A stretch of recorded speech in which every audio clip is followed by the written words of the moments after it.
It didn't launch with ads or fanfare, just a quiet machine rolling through Tokyo, driverless, seamless, and already one step ahead.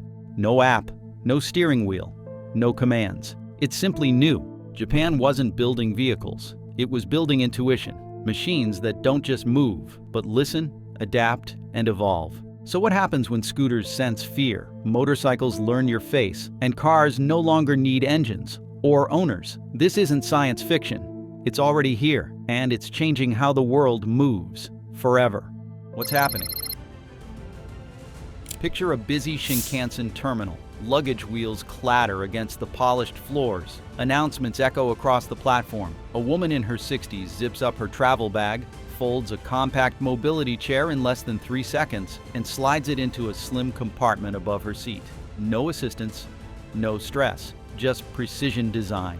That chair is the Model F, developed by Japanese company Will Inc., and it's redefining what mobility means in the tight, transit-packed world of modern Asia. The Model F is more than a wheelchair. It is a fully powered mobility platform built for both form and function.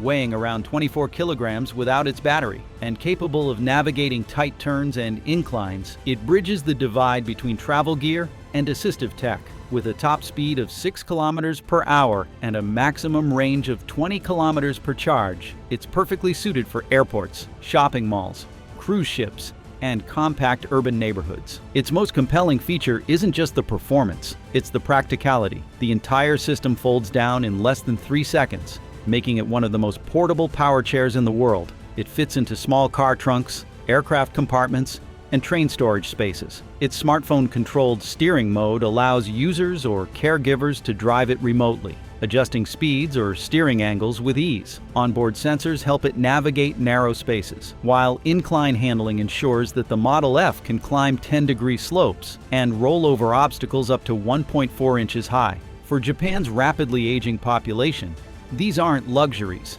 they're essentials. With over 30% of Japan's citizens now above the age of 65, the demand for discreet, stylish, and functional mobility devices is surging. The Model F answers that need without compromise, and in doing so, it paints a bold new picture of what independence can look like. Where traditional wheelchairs might carry stigma or feel bulky, the Model F feels designed for empowerment.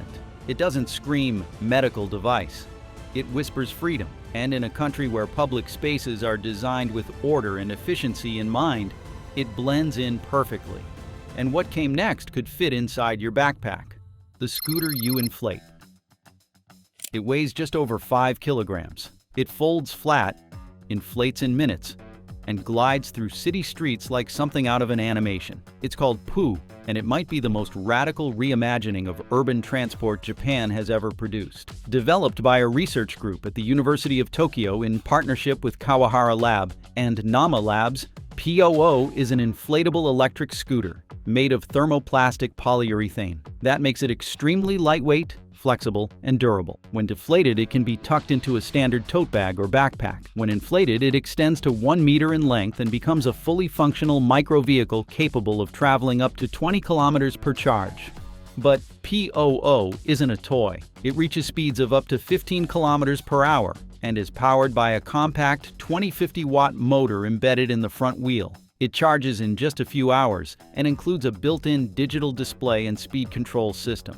It is designed for one purpose: last-mile transport. From train stations to office parks to university campuses, POO fills a gap that cars, bikes, and buses cannot. The real magic lies in the material. Thermoplastic polyurethane is the same substance used in medical-grade inflatable supports and protective casings. It is strong yet flexible, capable of withstanding repeated compression and expansion without losing structure. That means the scooter doesn't just survive multiple inflations, it thrives. And for younger users, students, delivery workers, and gig economy couriers, POO presents an elegant solution to the everyday problems of getting from A to B in cities that are dense, fast, and ever-changing. No parking, no storage, no licensing. Just inflate, ride, and pack away. But some scooters were built not from tech, but from touch. And then came one that learned as it moved. We dug through patent filings, Japanese tech trials, and first-hand test runs to bring you the real story. So if you're into raw innovation before it hits the headlines, subscribe now. The Toyota scooter that evolves with you. The future doesn't just move, it adapts. Toyota's iWalk isn't a vehicle in the traditional sense. It doesn't roar, rattle, or speed past traffic. It glides beside you, grows with you, and listens to your body in motion. Designed to serve the elderly, the cautious, and the curious, this electric three-wheeled scooter is one of the most thoughtful mobility inventions to ever hit a pedestrian zone. And unlike the oversized electric vehicles flooding Western streets, the iWalk doesn't dominate the environment. It cooperates with it. At first, it looks like a standing stroller crossed with a hoverboard. But what makes it extraordinary isn't its appearance, it's its intelligence.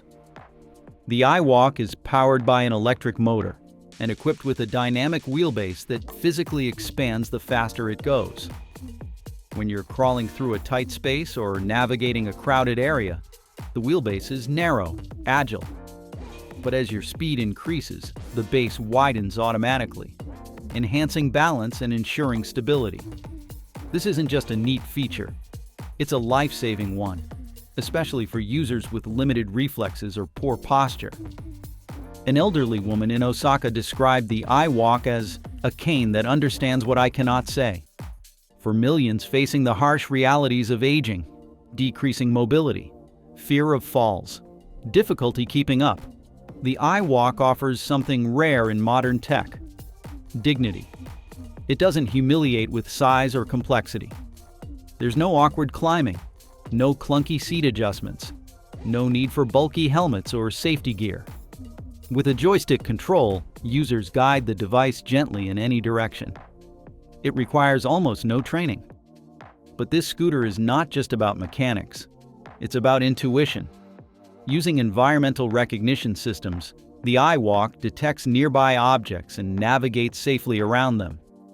And because it was built for sidewalks and public zones, it complies with pedestrian regulations, not automotive ones. That alone unlocks entire worlds of accessibility that electric bikes and scooters still struggle to enter.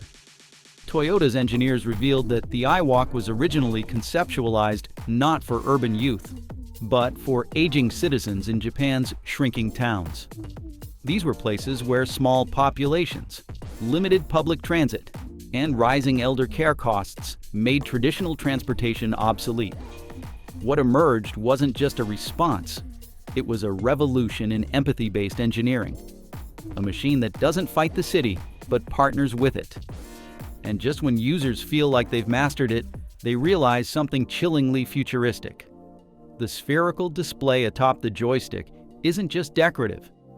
It's an artificial intelligence interface, ready to learn, to assist, and to evolve.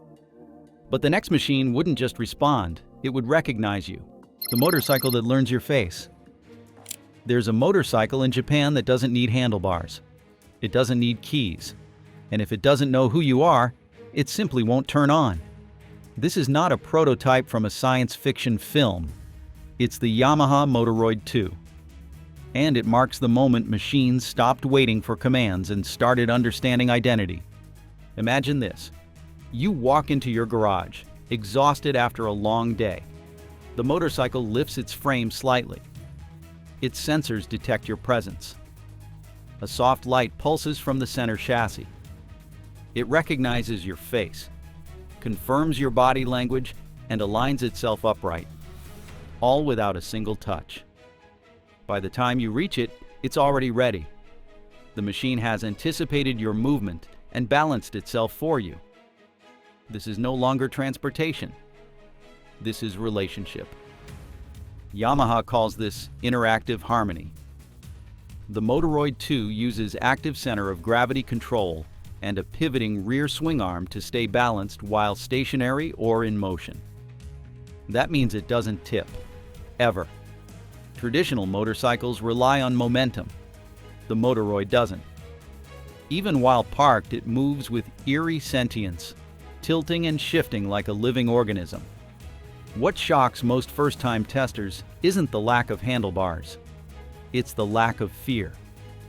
Without the traditional mechanics, the rider forms a direct digital connection with the vehicle. Commands aren't barked through mechanical levers. They're interpreted from body weight, facial cues, and proximity. One Yamaha engineer described the machine's mission bluntly: "We're not building motorcycles. We're building memory." The Motoroid learns its rider. It adjusts to their center of mass, responds to hesitation, and even recognizes frequent routes. For older riders, this means a second chance at motorcycling with reduced risk. For younger riders, it means mastering a machine that feels alive. The real marvel, though, is that it doesn't require a learning curve. It does the learning. This vehicle marks a shift in mobility philosophy. It's not about faster acceleration or longer range. It's about companionship, trust, knowing. And what if the next innovation wasn't faster, but more human? The hoverboard they finally got right. The original hoverboard craze promised the future and delivered faceplants. It was supposed to be fun, freeing, futuristic, but what most people remember is falling over, charging fires, and clunky regulation bands. But now, Japan's engineers have gone back to the drawing board, not to recreate the hoverboard hype, but to fix it completely. Meet the new breed of pedestrian-ready mobility platforms. Lightweight, joystick-controlled, and triple-wheeled for perfect balance. These aren't toys, they're not gimmicks. They're real mobility tools, especially for those who can't walk far, don't want a full wheelchair, or need a way to glide through malls, airports, or smart cities. Instead of foot tilt controls, which cause most hoverboard accidents, these devices use intuitive joysticks that respond to light touch. Move forward, backward, pivot in place. But here's the real magic. If you lean too hard, hesitate mid-turn, or shift dangerously, the scooter's AI takes over. It self-corrects to avoid tipping. You don't even notice. It just works. Unlike full-size scooters or mobility chairs, these devices are small enough to be stored under tables or carried into elevators. For younger users with temporary injuries, older users with minor walking issues, or even retail employees needing quick movement across massive spaces, they offer something that old hoverboards never could: trust. A tech analyst reviewing one of these new hoverboards summed it up perfectly. It doesn't fly, but it works, and that's way better. And in a world where practicality beats hype, this may be the category that finally wins over both regulators and pedestrians. But Japan didn't stop with movement. It added emotion. This is not just a transport tool, it is therapy on wheels. And it shows that sometimes innovation doesn't mean going farther. It means going closer. And then cities themselves had to catch up. The license problem no one can solve. It should have been simple. A compact electric vehicle designed for urban commuting, built for efficiency and sustainability. But simplicity met the wall of bureaucracy, and suddenly innovation was trapped in a maze of outdated legal frameworks. In Japan, where technology moves faster than legislation, the question of how to classify next-generation transport has become more than just a clerical issue. It is now a barrier to the future. At the center of this debate stands the Raptor, a vehicle that looks like a bike, drives like a scooter, and splits like a transformer. Its modular design, combining an upper design pod with a base block, makes it one of the most versatile micromobility platforms ever created. But this versatility is exactly what confounds regulators. Under Japan's existing transport code, the Raptor is labeled a motor-assisted bicycle. That designation requires the operator to hold a valid motorbike license, even though the Raptor tops out at 30 kilometers per hour and handles more like a bicycle than a motorcycle. To urban delivery riders, this has created an infuriating paradox. For example, Kenji, a part-time delivery worker in Osaka, finds himself navigating this very loophole. He cannot legally ride the Raptor unless he obtains a license, even though he can ride a heavier electric bicycle without one. The logic, or lack thereof, is rooted in regulatory inertia, a framework built in the 1980s, now attempting to govern 21st century innovation. The consequences are real. Riders like Kenji either risk fines or avoid using the safest, most modern tools available to them. Legal analysts in Tokyo warn that this gray zone is widening. As more hybrid vehicles emerge, half robot, half ride, the existing categories of transport begin to collapse under the pressure. Japan's licensing laws, insurance requirements, and vehicle classifications were never built to accommodate inflatable scooters, AI-guided chairs, or shape-shifting platforms. The law insists on binaries. It must be a car or a bike or a scooter. But the Raptor and its successors are none of these, and all of them at once. Attempts to update the code have been slow. Government panels have formed, studies have launched, but decisions stall. There is fear, some say, that loosening definitions may invite chaos on the streets. But holding back these vehicles has its own consequences. It discourages manufacturers, paralyzes investors, and sends consumers mixed signals about what they can and cannot use. What began as a transportation breakthrough has now turned into a legislative minefield. And just when lawmakers thought they could contain the disruption, one machine entered the stage that didn't just bend the rules, it shattered them. This wasn't just the death of the car, it was the death of the one-size-fits-all transport model. And cities? They started transforming too. The rise of the microhub society. Once cities began to adapt to modular design, a second shift followed, the rise of the microhub. In dense Japanese cities where space is a luxury and efficiency is king, the old concept of gas stations and car parks quickly gave way to something far more flexible: micromobility nests. These compact, tech-enhanced zones serve as charging stations, repair sites, and rental hubs for foldable vehicles, scooters, and smart pods. Train stations became the first adopters. Instead of parking lots, they integrated rows of electric docks where travelers could leave or borrow modular vehicles. Malls followed suit, offering personal transport lockers and power stations. In some neighborhoods, local governments partnered with mobility startups to install public hubs that anyone could use, a kind of electric commons. This shift wasn't just infrastructural, it was psychological. People began to think differently about transport. It was no longer something you owned, it was something you accessed. Riders stopped identifying with their vehicle brand and started identifying with their route, their schedule, their task. Dockless models became increasingly popular. Instead of returning a scooter to the same spot, you could leave it at any approved grid node. Sensors would ping local networks, track energy usage, and prompt recharge or pickup when needed. Municipal planners started integrating these systems into their broader transit strategies. For smart city developers, this was a dream realized. The microhub society meant that movement was no longer linear or dependent on massive infrastructure. It could be modular, scalable, and responsive. It also opened the door to accessibility improvements. Hubs could offer specialized scooters for disabled users, parent modules with child seating, or senior-friendly carts with auto-braking. But every revolution meets resistance.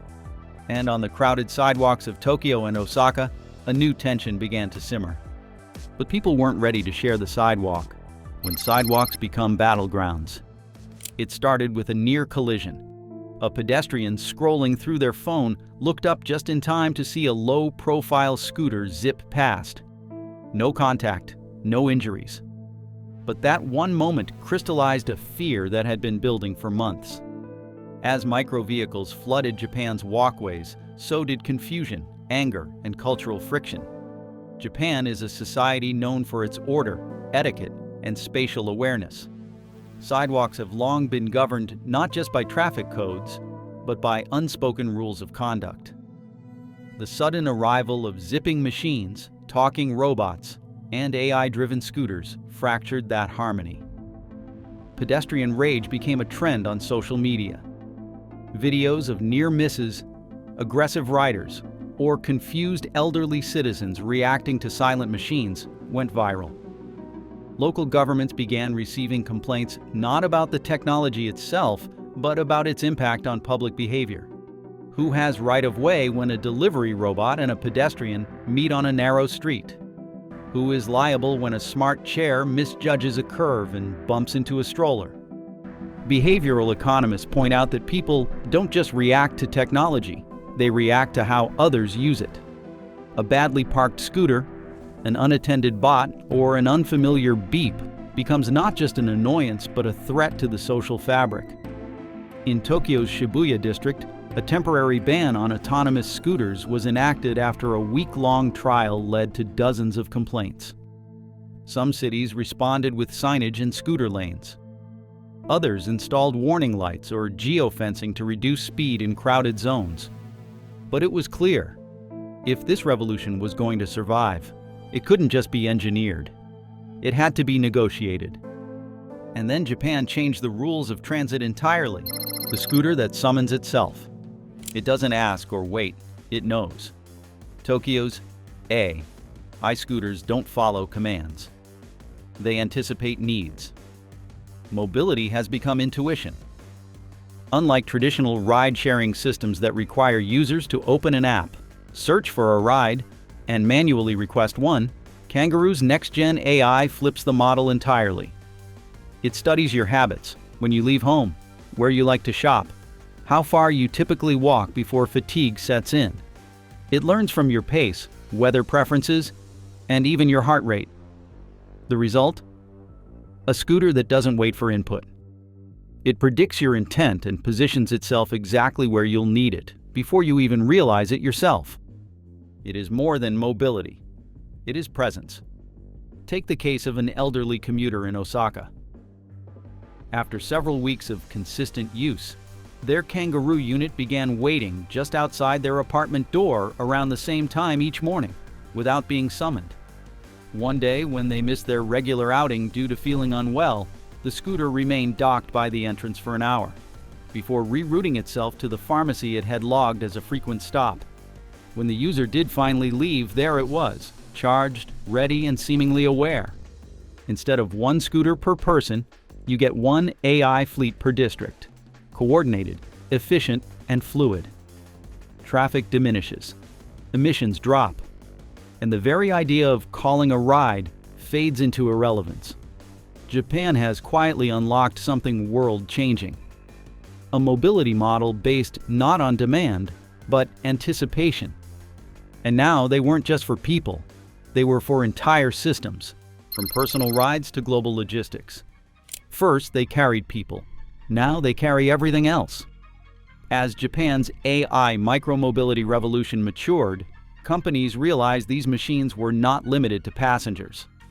Their speed, size, and intelligence made them perfect vessels for one of the most critical sectors of the modern economy: logistics. From e-commerce fulfillment to hospital deliveries, these once passenger-oriented vehicles are being redesigned as autonomous, secure, and scalable delivery units. Take the Raptor platform, initially a consumer-facing three-wheeled scooter. Engineers at Royds Tech quickly recognized its modular frame could be adapted to carry temperature-sensitive containers, medical equipment, or lightweight industrial supplies. By removing the traditional upper seat and replacing it with interchangeable cargo shells, the Raptor transformed from a personal ride into an all-terrain delivery fleet. In the sprawling underground corridors of Kyoto's medical centers, these platforms now zip between wings, delivering prescriptions, lab samples, and even emergency supplies, on time, without breaks, and immune to fatigue. The AI recognizes hallway patterns, slows near corners, and prioritizes time-sensitive tasks using fleet-level routing software.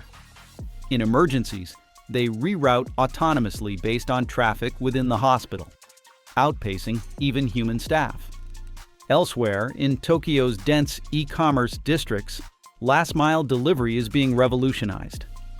Instead of human couriers juggling parcels on bikes or vans stuck in traffic, swarms of low-profile scooters handle neighborhood-level drops. These bots are small enough to roll through alleyways, fast enough to hit up to 30 kilometers per hour, and smart enough to navigate sidewalks without disturbing pedestrians. Even retail storefronts are adapting. Convenience stores now partner with fleet platforms to auto-deploy scooters loaded with groceries.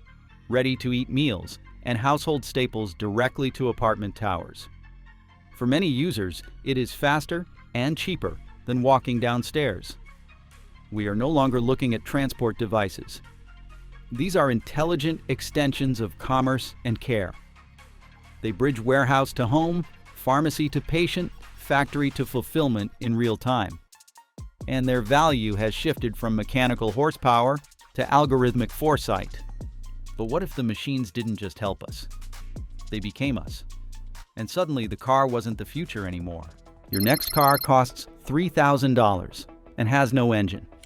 It doesn't rumble when it starts. It doesn't guzzle fuel or ask for insurance. It doesn't need a garage or even a license. And it costs less than a mid-range smartphone. This is the end of car culture as we know it. The innovations birthed on Tokyo's sidewalks are now flooding the global market.